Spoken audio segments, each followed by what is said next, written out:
Gary Dietrich, everybody. Yeah. Gary, how are you, my friend? Good morning, Mark. Great. And Good morning, sir. Before we get to any of the particulars in the political arena, hey, guess what I have? Well, I love it. Mark Thompson Show official merch, people. Yeah. Come on. I love it. There's never been anything like this. Yeah. There was a swarm at the mailbox, people fighting over the box, but I prevailed and now. Nobody threw has a couple punches like and you came away with the prize. Yes, this is and something here like it nobody. is. I am living proof, people. Get your MT Show merch. That's it. Oh, it's great. I have never heard of something like that. Yeah. There is nothing in our history that quite compares to this. It is true. It's pretty special. There's nothing in our history. A real camera. Okay, we're ready to go. We are ready to go. Well, it's great to have you here, Gary. And now with Mark Thompson Show mug in hand, you're set up for the season. Look, I mentioned the Georgia runoff has already begun. I'm looking at polling, but when I look at polling, it's a little different than when you look at polling. You really know how to look at polling. It seems that Warnock, among independent voters, he really had an edge. Now, if they show up to the polls, that seems as though it would be something that would swing this runoff to Warnock. Well, the biggest and most important thing you just said there, Mark, was if. Okay, because this is, remember, the key right now about this election, and remind everybody what we're doing here. We're talking about the U.S. Senate race in Georgia. Democrats currently have 50 seats in the U.S. Senate, Republicans 49. I want to get to the context of this because it's really important. So this is going to, this is significant, and we'll talk about why in a moment. But the big if is this is a special election, okay? And it falls between Thanksgiving and Christmas when people, come on, after 2022, the last people want to be thinking about is voting again, right? Especially because these people went through special elections after the 2020 presidential race. So the big challenge right now, Mark, is basically what you intimated. Who can get people to the polls? Now, the big key in this for Walker, what they're counting on, is that the Republican that won the governorship of Georgia quite handily, remember, and he was hated by Trump, remember, due to the events of 2020. He has, as they say in the business, lent, quote unquote, his hugely successful ground operation, his vote turnout machine to the Walker campaign because Republicans see this seat as absolutely critical to them retaking control of the Senate in 2024. So that could tip the scales, even though polls right now are probably still showing Warnock with a slight lead. The turnout is really what's going to be key on this election day and coming up here next week. Yeah, you make a really good point that I hadn't considered. That's why it's so great to talk to Gary Dietrich, and that is the push that Republicans are making. That's a legit push. Now, I get the national profile. I see on Sean Hannity, you've got Ted Cruz on one side, you've got Lindsey Graham on the other. Lindsey Graham is he's like a dinner theater performer. I mean, man, he sells those moments, doesn't he? He's like on the verge of tears all the way. You got to look at this is a man of color, and he's a Republican, and they want to take him out. He makes it sound like it's a civil rights responsibility for us to vote for Herschel Walker. Well, and the thing about it is, let's give people some really exceptionally important context right now. There's a major, humongous difference between 50 in the Senate and 59. Ask me, geez, say it again. There's a humongous difference between 50 in the Senate. You dropped out for a second. Go ahead. They're going to be able to have Kamala Harris, right? Democrat, why is he dropping out now like this? The bottom line is this. Yeah, go ahead. When you have 51 versus... I don't know why I'm dropping out either, by the way, but that's okay. Blame that on one. But just repeat that last chunk. There's enormous difference between 50 and 51, you were saying? Yeah, there's a huge difference, Mark, between 50-50 in the U.S. Senate and 51-49, and it all boils down to this. Remember when it was 50-50, this kind of got lost in the 2020 gobbledygook. But when you have an even split in the Senate, it means that the Democrats and Republicans literally had to sit down on the table and put together a so-called power sharing agreement. Because if you don't have a majority, you don't get to call all the shots in terms of rules of the House, in terms of chairmanships and vice chairmanships, all this kind of stuff. So that's why Democrats very much want to get this seat, and Republicans for the same reason. And one more, because in 2024, there are some very vulnerable Democratic senators starting that list with Manchin in Virginia, Sinema in Arizona, and a whole host of others where Republicans have done very well in their states. So Democrats are already quite nervous about being able to hang on to the Senate in 2024. That's great. Looking ahead, and didn't even occur to me.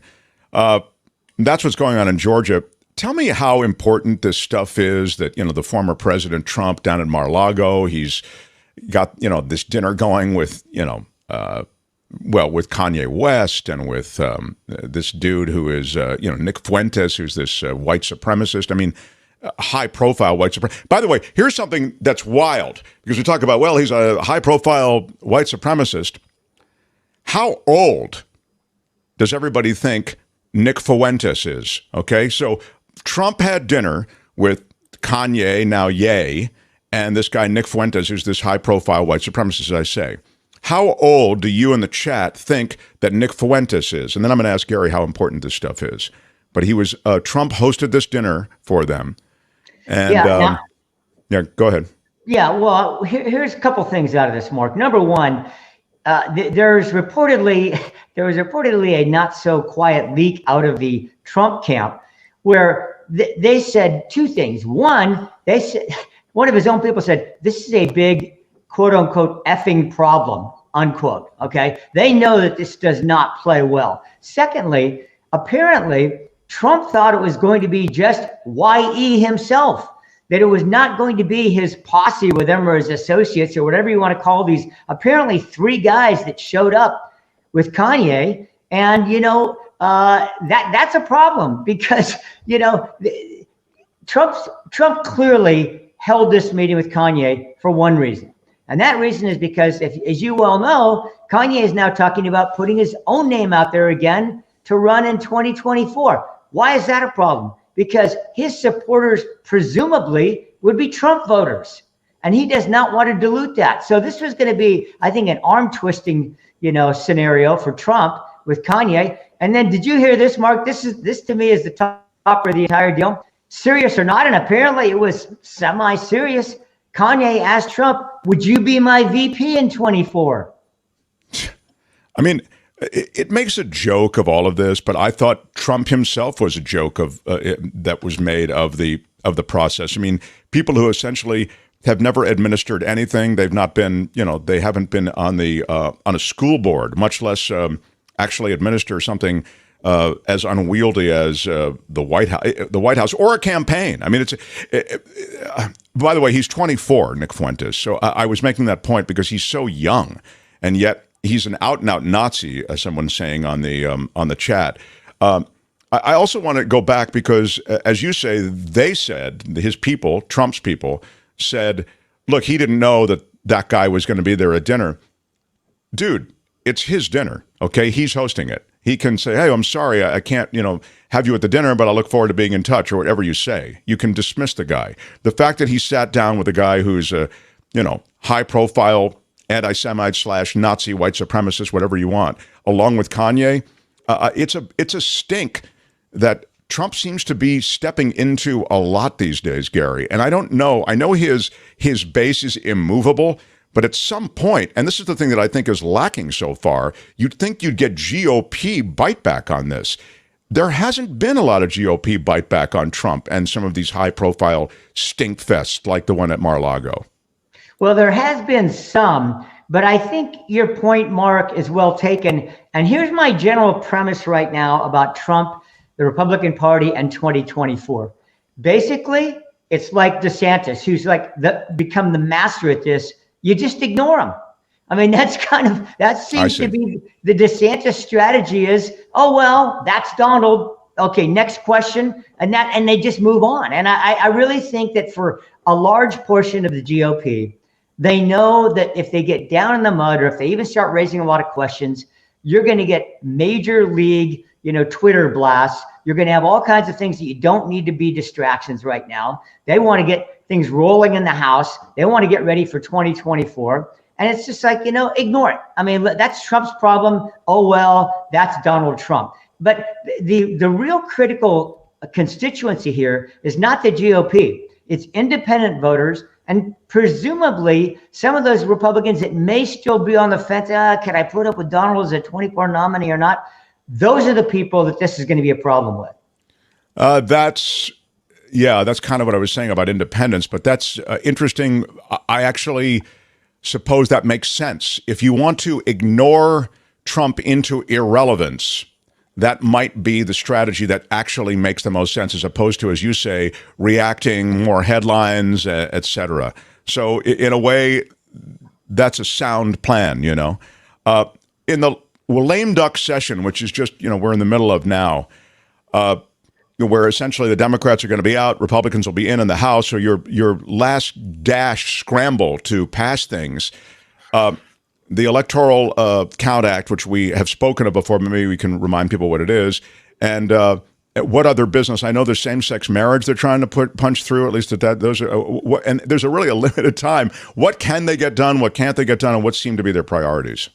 Well, you mentioned the two top ones, Mark. They also have a funding bill that they need to get through. That's probably going to happen, I would guess. But those other two, almost certain not going to happen. Why? Because you have to get them through the Senate. You got to have 60 votes, right, in order to avoid filibuster. And those are apparently on either of those measures, and others are not there. And the last piece of it is obviously just simple politics. Democrats have done this in the past as well.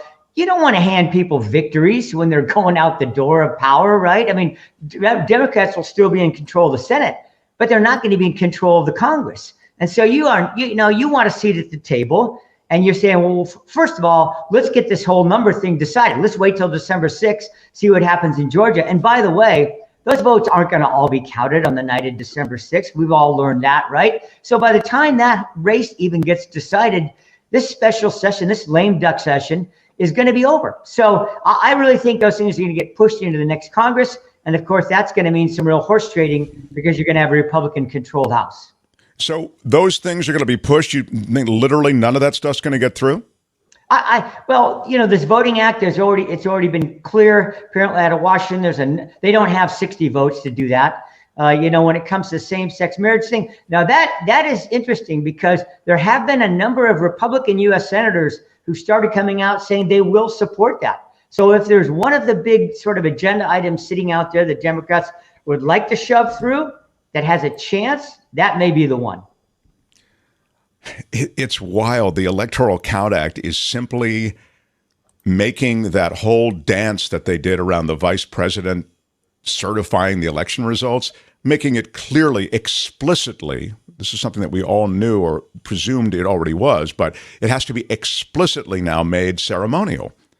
The idea that that can't get through because there are not enough votes. What does that say about GOP votes in the Senate? I mean, are you saying essentially that it has to be politics then? It goes back to what you're saying, which is, I just don't want to give them any victory at all. I get it. That's a good piece of legislation, but I don't want to get my fingerprints on helping Democrats. Well, to be fair, there's Republican concerns about the legislation. You headlined sort of a marquee piece of it, but that's not all that's in there. And keep in mind, the Republicans sort of have their own wish list for elections. They clearly, believe it's important. And this is the difference right now. They believe it's important to have photo IDs when people go, that, some demonstrative way to, who are you? They don't want ballot harvesting, as they call it, the collection of ballots, and then somebody else can turn those in. I mean, there's big differences right now, and trying to craft a, comprehensive piece of election reform legislation, that's the big challenge. I see. That's great. This is why I love talking to you, because you're right. The devilish details I wasn't fully aware of. Find Gary Dietrich on Twitter, still there for now, at Gary Dietrich. You can find him here regularly on Mondays. We kind of unpack what's happened over the weekend, Donald Trump dinners, runoff elections, all that stuff. And now you can see him in his off time with a Mark Thompson Show mug, everybody. It's very... There it is, people. Yeah. There it is. Very special. That's right. Gary, we love you. Thanks, pal. All right. Have Gary a good Dietrich. Mark. Yeah, love it. Happy holidays.